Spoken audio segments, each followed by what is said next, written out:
One of the biggest unions in the country is publicly thanking President Biden for an extraordinary success. Their rail workers have finally gotten what they've long sought: paid sick leave. Intrigued? Then click that like and subscribe and enjoy the video.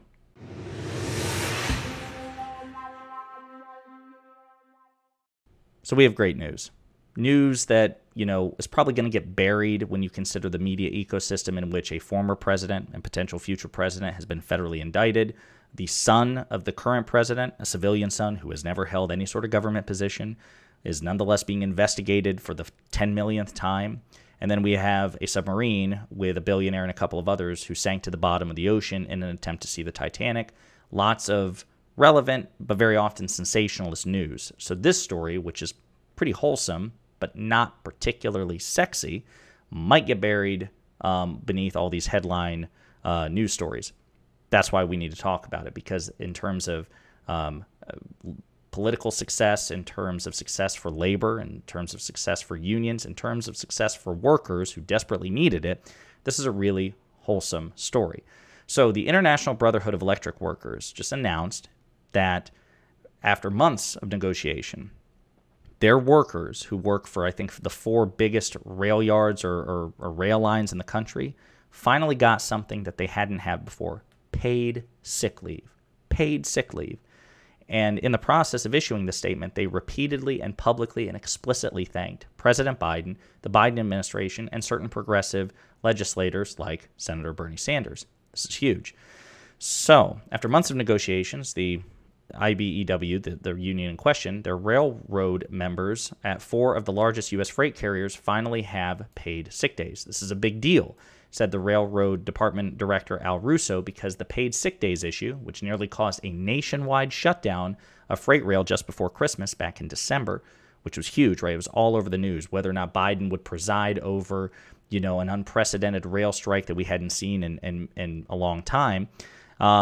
Well, we're seeing the conclusion of those negotiations, because ultimately President Biden and Congress made the decision to legislatively forbid these rail workers from striking, basically, circumscribing their ability to strike. And a lot of people on the left, myself included, were really not happy about that, right? Because in principle, you don't want to deny workers the right to strike. But on the other hand, there were practical, political, and economic considerations as well, which is a rail strike right before Christmas would not only be politically atrocious, and because, of course, it would happen on Biden's watch, so Biden would get the blame for it, but it would also, it would damage the economy catastrophically.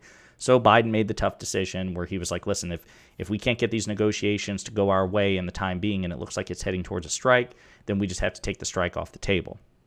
However, what we're finding is apparently in the months in between the strike and now, President Biden and his administration have been working overtime to get these union workers the paid sick days they have sought. So it was not part of last December's congressionally implemented update of the National Collective Bargaining Agreement between the freight lines and the IBEW and 11 other railroad-related unions.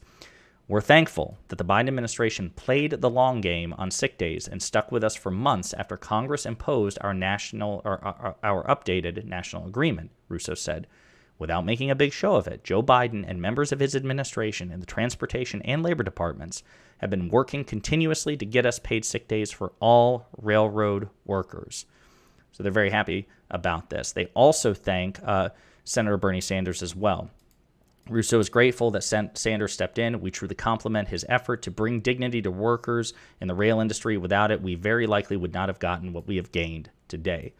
So, folks, this is huge, all right? And this further emphasizes one of the continuing, never-ending theses of this channel. I know some of you are probably sick of it, but it needs to be said because everybody needs to be saying it from now until the stars burn out.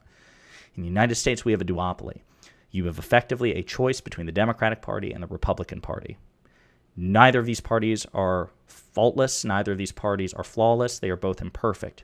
But the principle of harm reduction should cause you to decide which one is the lesser of the two evils. And that's the one you should support. Which is the greater of goods? That's the one you should support.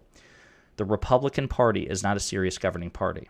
They're not a party that's interested in bipartisanship or responsible governance or making lives better, including the lives of their own voters and constituents. They're much more interested in investigating Hunter Biden for the 10,000th time, which will have absolutely no effect and no benefit for their voters. They don't care. Meanwhile, you have a situation like this where months after averting a potentially disastrous strike, President Biden was able to get paid sick days for members of the rail industry, particularly of this particular union, which is one of the biggest in the country. That's huge. That's huge. These people actually have, increased dignity. They have the opportunity to take paid sick days, which is something that you would think in 2023, it's almost mind-boggling that there are large swaths of the labor force in the United States that don't benefit from these things.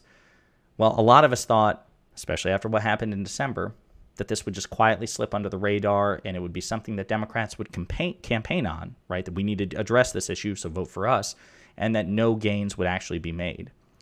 But here we are, 6 months later, and thanks to President Biden, the Biden administration, and progressives like Bernie Sanders, these rail workers were able to get paid sick days. It wasn't Republicans who delivered it. It wasn't Donald Trump who delivered it. It wasn't the culture warriors obsessed with woke ideology and critical race theory and things like that. Okay, gang, my wife's a doctor. All the Ben Shapiro brigade, who are much more interested in what shoes an anthropomorphic M&M wears and not producing results for the American people. It was Democrats that got this done. It was progressives that got this done.